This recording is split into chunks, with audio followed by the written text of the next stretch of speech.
안녕하세요. 저는 서울 아산병원 사회복지팀에 근무하는 가정의학과 전문의 전성훈이라고 합니다. 오늘 제가 말씀드리려고 하는 건 어르신들이 제일 안 걸렸으면 하는 치매에 대해서 말씀드리려고 합니다. 어떻게 하면 치매를 예방할 수 있을까? 물론 젊어서 다 결정이 되기 때문에 어려운 점이 있긴 하지만 그래도 우리가 조금이라도 어떻게 예방할 수 있는 게 있지 않나 하는 걸 알아보도록 하겠습니다. 먼저 환자를 한번 보겠습니다. 65세 여자 환자입니다. 1년 전 남편과 사별했고 고혈압, 당뇨 등 특별히 드시는 약은 없었고요. 최근에 아파트 관리비 기한을 넘기고 가계부 계산이 잘 맞지 않고 죄송합니다.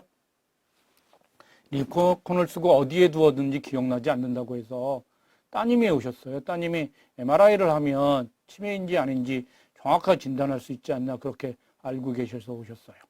여기 보면 좀 틀린 게 있습니다. 첫 번째로 MRI 검사라고 하는 건 이렇게 뇌를 단면으로 잘라서 보는 건데 이게 치매 진단하는 데 있어서 도움이 되는 검사이긴 하지만 그것만 가지고는 치매인지 아닌지 정확하게 진단할 수 없으세요. 그 다음에 이분 같은 경우에는 지금 증상이 좀 각각이거든요. 치매에 있어서는 되게 기억력부터 떨어지는데 기억력이 떨어지면서 계산도 잘 맞지 않고 이렇게 하는 걸로 봐서 이분은 좀 치매하고는 아니지 않았겠나 이렇게 생각하는 겁니다. 그래서 MRI 검사만 가지고는 치매를 진단할 수 없다는 점과 그다음에 이 65세 여자분은 1년 전 남편하고 사별한 게 문제가 되셨었나 봐요. 그것 때문에 우울증을 가볍게 앓으셨고 우울증 치료하시면서 현재는 크게 문제 없게 지내고 계신 분입니다. 제일 궁금해하시는 게 뭐냐면 건망증하고 초기 치매하고 어떻게 구별할 수 있느냐.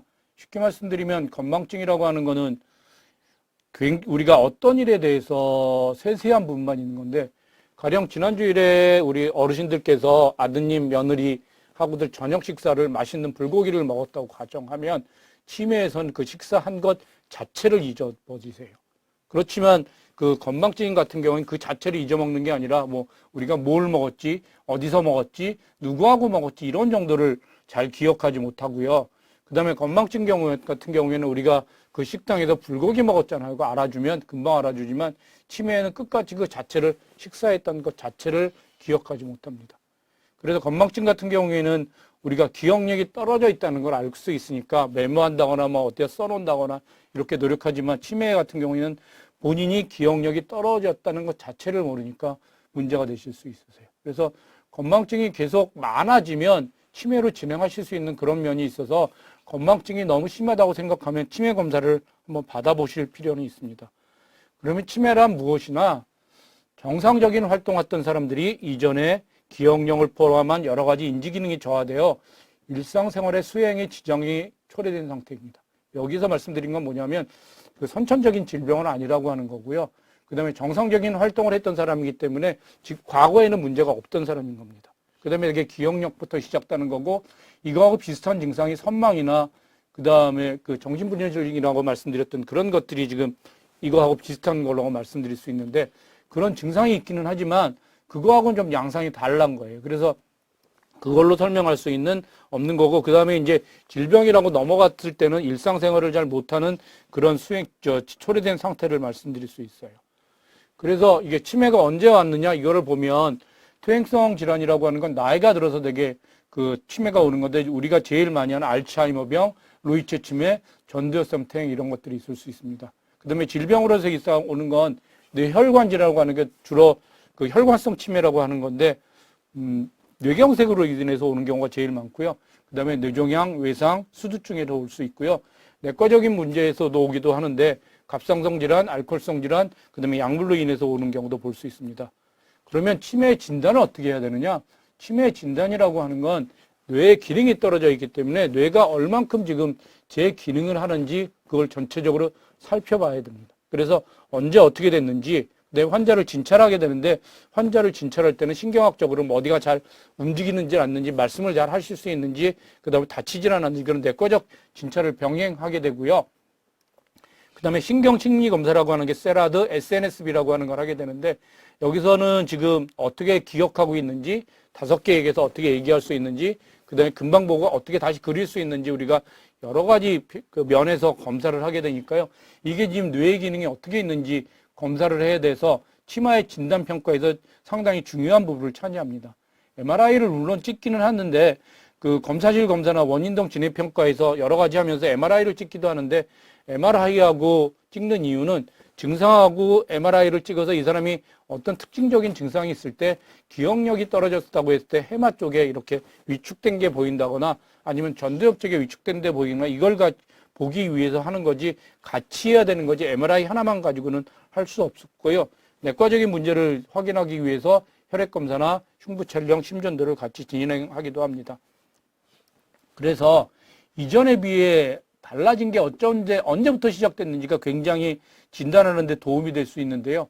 언제 시작됐는지 모르는 경우가 많이 있어요. 퇴행성인 알츠하이머나 루이체 같은 경우에는 제일 옆에 사는 사람은 잘 알아채지 못하는데 오랜만에 만난 사람들이 이 사람 좀 이상하다 이렇게 하기도 하고요. 손자하고 같이 지내면 손자가 따님이나 자녀들은 모르는데 손자가 먼저 알아챈다거나 이런 걸 볼 수 있을 정도로 언제 진행되는지 잘 모르고요. 그 다음에 혈관성 치매라고 하는 거는 그 혈관이 막히거나 경색이 오거나 이럴 때 올 수 있으니까 어느 날 갑자기 오거나 수일 내에 오거나 그런 거고요. 그 다음에 더 갑자기 오는 건 내과적인 문제 등이 있을 때 그런데 치매로서는 전형적이진 않습니다. 병의 진행 과정을 보면 알츠하이머는 상당히 천천히 너무 급속히 악화되는 건 다쳤거나 감염병 때문에 그럴 수 있고 점점 나빠지는 볼 수 있는 건 혈관성 치매에서 볼 수 있고요. 인지 기능이 좋아졌다 나빠졌다를 반복하는 경우에는 루이체 치매를 의심하기도 합니다. 치매하고 비슷한 증상의 질병이 여러 가지가 있는데 첫 번째는 가성치매라고 하는 노인성 우울증입니다. 노인성 우울증은 의욕이 없고 사고력이 저하되고 2, 3개월 사이에 빨리 진행됩니다. 항우울주를 먹으면 증상이 완화되고 만성이 되면 구별이 어렵습니다. 우리가 우울증에 대해서 좀 몇 가지 말씀드리고 싶은 게 있는데 우울증의 관리에서 제일 중요한 게 뭐냐면 그 우울증이 관리가 되면 자살률이 굉장히 높아지세요. 여러분들 우울증 약을 먹는 사람들이 옆에 주위에 있으면 그 약을 절대로 끊으면 안 되는데 주위에서 어떤 권유를 하냐면 네가 마음이 약해서 그런 거지 약 끊고 노력해봐라. 아니면 교회나 절이나 성당에 가서 종교에 귀의하면 하나님의 힘으로 부처님의 힘으로 그 마음을 다 잡아서 약을 끊고 살 수 있다고 이렇게 권유하시는데 우울증은 아닙니다. 우울증은 약물 효과가 굉장히 좋기 때문에 약을 잘 드시고 정상 생활을 유지하는 게 가장 중요하시고요. 그걸 약을 끊지 않고 먹는 게 자살의 예방에 있어서 제일 중요하니까 약을 잘 먹어야 된다는 것 잊지 않으시면 좋겠습니다. 선망이라고 하는 건 여기가 어딘지 모르고 그다음에 헛소리라고 이런 건데 되게 수술 후에 병원에서 마취의 증상이 나타났다가 기가 후에는 회복되는 걸 볼 수 있고요. 그다음에 내과적 질병에서는 알코올성 치매, 그다음에 간경화, 갑상선, 비타민 B12가 부족할 때 그런 것을 볼 수도 있습니다. 그래서 치매가 지금 어느 정도 와 있는지 우리가 평가해야 되는데 이게 어디에서 중요하냐면 요양원을 입수한다거나 아니면 등급을 받을 때 이런 것들을 시행하게 됩니다. 그래서 먼저 인지기능 평가 아까 말씀드렸던 그런 신경심리 검사를 하게 되고 그 다음에 중요한 게 뭐냐면 옷 입기, 세수하기, 목욕, 이동, 화장실 사용, 대소변 조절들이 혼자 지금 생활을 할 수 있느냐 없느냐 특히 대소변 조절 같은 게 안 되면 옆에 사람한테 도움을 받아야 되니까 그런 문제가 있는지 없는지 그 다음에 이상 행동이나 문제 행동을 하지는지 않은지 치매 자체는 지금 생각을 잘 못하고 결정을 잘 못하고 기억력이 떨어지는 거지만 그것 때문에 나타나는 정신과적인 증상이 우울, 진화, 불안, 고격성 이런 여러 가지 증상이 나타나는데 이런 증상이 나타나게 되면 그 집에서 잘 간호하기가 어렵게 되고요. 이런 증상은 정신과적 약물로 치료를 해야 되는데 부작용 때문에 용량 조절에 상당히 어려움이 있으니까 그런 것들은 없는지 그렇게 여러 가지를 다면적으로 평가하게 됩니다. 환자를 한번 보시도록 하겠습니다. 80세 남자 환자분이셨어요. 대학교를 졸업하셨고요. 그 다음에 맨 처음에 증상이 된 건 70세에 자기가 잘 기억하지 못한다. 말이 잘 안 나온다. 단어를 잘 생각하지 못한다. 이렇게 하셨어요. 그래서 여기 MMSE 27점이라고 표시되어 있는데 MMSE라고 하는 검사는 뭐냐면 여러분들 그 보건소 갔을 때 하는 그런 검사예요. 이렇게 그림도 그리고 여긴 어디지 뭐 이렇게 단어하는 검사인데 그 검사를 굉장히 간단한 검사로 생각하지만 그걸 쭉 검사를 해보면 여기서 보이는 것처럼 성적이 점점 떨어지는 걸 볼 수 있으세요. 72세 경도인지장애라는 거는 뭐냐면 치매 초기라고 해서 초기하고 그 경계에 있는 건데 물건 둔 것 잘 모르고 약을 뭐 먹었는지 잘 잊어먹었고요. 단어를 금방 내지 못하시더라고요. 길 찾기나 뭐 일상생활에는 문제 없었고 MMS에는 27점이니까 거의 정상이세요. 물론 더 하신 분들은 대학을 졸업하셨으니까 28점이나 30점도 많이 있지만 27점에선 문제 없으세요.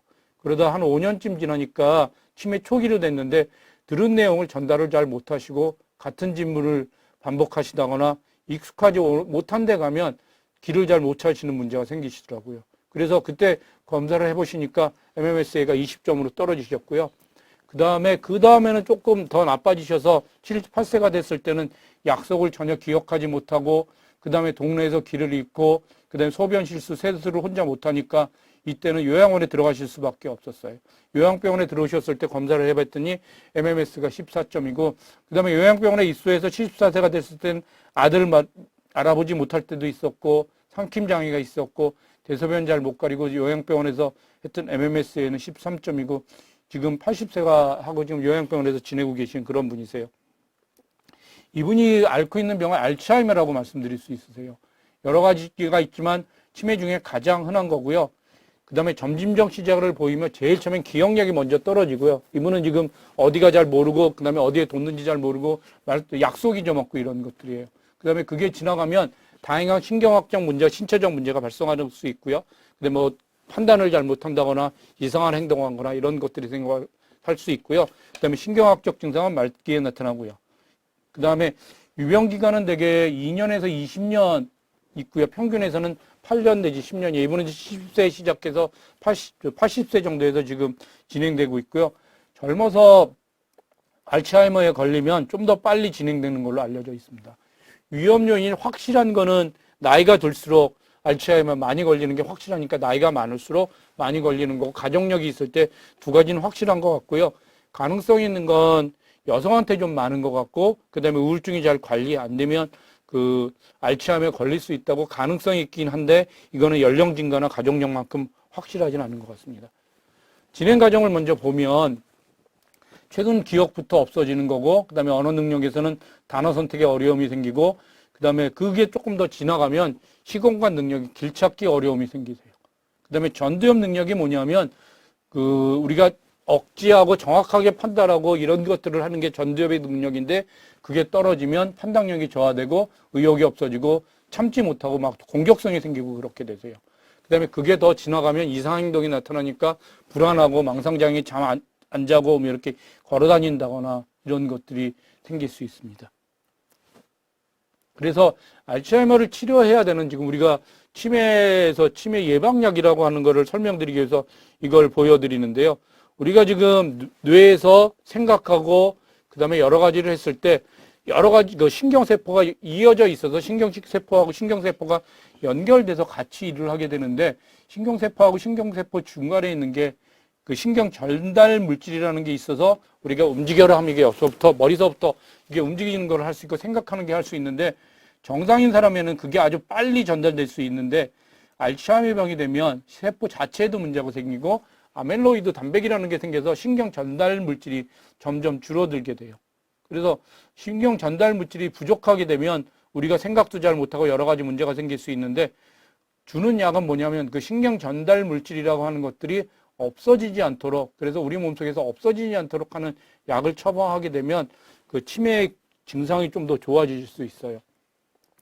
그래서 그런 면에서 약물 치료하는 건 인제 기능 개선 치료제라고 하고, 우리가 약을 처방할 때 치매 예방약이라고 하는 겁니다. 아세틸콜린이라고 하는 그런 그 신경 전달 물질이 없어지지 않도록 하는 그런 기존의 알리스펩트, 엑셀런, 에밀라, 에빅스 이런 약을 처방하게 되면 경증인지 중증도의 치매에는 효과가 있습니다. 인지기능이나 정신 증상 조절에는 도움이 되고, 그 다음에 결국에는 진행하는 걸 막지 못하기 때문에 초기에 발견해서 이거 약을 사용해서 그 초기에 그런 그 증상이 심하지 않은 증상이 유지될 수 있도록 노력하는 게 중요할 것 같습니다. 지금 이게 그래프를 보면 인지기능이 점점 떨어지는 거고, 그 다음에 시간을 보는데, 우리가 치매에 걸려서 돌아가시기까지 10년, 15년이 걸린다고 하면, 지금 처음에 1년이나 2년 됐을 때 약물, 치매를 발견해서 치매 예방약이라고 하는 지금 말씀드렸던 그런 약을 쭉 하면 돌아가시거나 할 때까지 지금 우리가 생각하는 그 기능이 많이 떨어지지 않은 상태에서 유지할 수도 있습니다.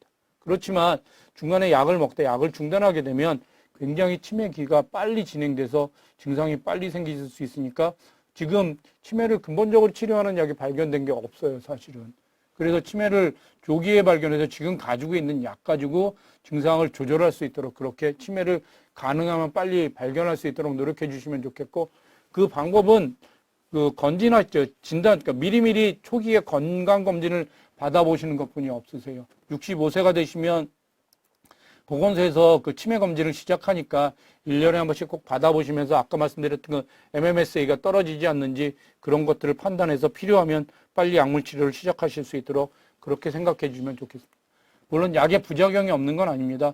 입맛이 줄고 체중이 줄거나 맥이 너무 느려지고 두통이 있을 수는 있는데 되게 약을 계속 먹으면 괜찮아지는 경우가 많이 있으니까 약에 이런 부작용이 있을 수 있다는 건 알아주시면 좋겠습니다. 그다음에 요양병원에 입원해야 되는 경우가 있으세요. 요양병원에 입원해야 되는 경우에는 우리가 집에서 치매 환자를 돌보다가 돌볼 수 없는 상태가 됐을 때 그 요양병원에 입원하게 되는데 환자 일상생활 수행 능력의 저하라고 하는 건 혼자 생활할 수 있는지 대소변을 가릴 수 있는지 그다음에 뭐 여러 가지 그 옷을 갈아입는다거나 씻는다거나 이런 거 혼자 밥을 먹는다거나 이런 걸 할 수 있는지가 중요한 것 같고요. 그다음에 치매 환자 이상 행동이 나타나면 조절하기 어려우세요. 배회 공격성, 밤에 주무시지 않는다거나 이상한 행동을 한다거나 이상한 망상에 빠져서 주위에 있는 사람을 의심한다거나 이런 행동이 있을 때 병원에 입원하시게 되는데 그때는 정신과적 약물을 치료해서 이런 증상을 조절하게 되고요. 치매로 오인받는 선망은 아까 말씀드렸던 게 선망은 여러 가지 내과적이나 수술 이런 것 때문에 오는 거니까 증상이 금방 좋아질 수 있으니까 그거는 그거에 따라서 잘 치료하시면 될 것 같습니다. 그래서 알츠하이머 환자는 이렇게 살펴봤고요. 두 번째는 65세 여자 환자입니다. 과거력에 고혈압, 고지혈증, 골다공증 약물 치료하고 계세요. 저한테 제일 처음에 오셨을 때는 갑자기 10일 전에 일을 어제 일처리 예림하고 같은 질문을 계속 반복하십니다. 여기처럼 갑자기 증상이 생기시는 건 그때 MRI를 찍어봤더니 인지기능의 중요한 영역에서 그 뇌경색이 왔던 거예요. 이후에는 진료 날짜, 중요한 약속 기억하지 못하고 점점 지나가면서 시간의 순서가 뒤섞이고요. 그 다음에 이제 아주 지나가서는 아마도 그 알츠하이머 같이 치매가 진행되는 걸로 그렇게 알려져 있긴 합니다. 그래서 이렇게 갑자기 오는 거는 그 혈관성 치매라고 생각되고요. 혈관성 치매는 그 두 번째 많고 뇌혈관에 문제가 생겨서 많이 발생하는 겁니다. 물론 뇌 그 경색 뒤에 오기도 하지만 뇌경색 히스토리가 그 과거력이 없었는데도 작은 뇌경색이 반복돼서 그 발병하는 경우도 볼 수 있습니다. 그래서 그 혈관성 치매는 뇌경색이 아닌 증상이 없었는데도 발생할 수도 있고요.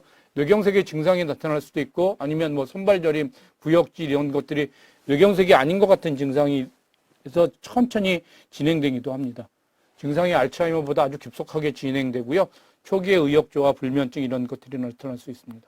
위험 요인은 고혈압, 심장병, 당뇨병, 동맥경화, 고지혈증, 흡연 등이 있는데 혈관성 치매를 예방하는 건 그 뇌경색을 예방하는 거, 동맥경화를 예방하는 것하고 똑같으세요. 그렇게 예방했으면 좋겠는데 고혈압은 130에 90 이하로 유지했으면 좋겠고 당뇨병은 당화혈색소를 6.5%, 고지혈증, 우리 몸속의 나쁜 콜레스테롤 저밀도를 100 이하로 그다음에 항응고 약물이라고 하는 건 아스피린을 드셔야 될 수 있는데 그래서 지금 심방세동, 심방판막증이나 협심증, 경동맥 협jam처럼 그 혈관 자체가 막혀져 있는 게 보면 그 아스피린 같은 약물을 필요하면 꼭 잘 드시면 좋겠고 그 다음에 술, 담배 끊는 게 혈관성 치매를 위해서 굉장히 중요합니다. 치료는 그 뇌혈관장애 후유증 치료를 위해서 뇌경색 재발 방지를 위한 치료하고 그 다음에 알츠하이머병 치료하고 같이 병행해야 되는 그런 약물을 병행해서 쓰게 됩니다. 그 다음에 초기에 우울증 등 감정 기복이 아주 심한 걸로 보여서 그런 치료를 병행하게 됩니다.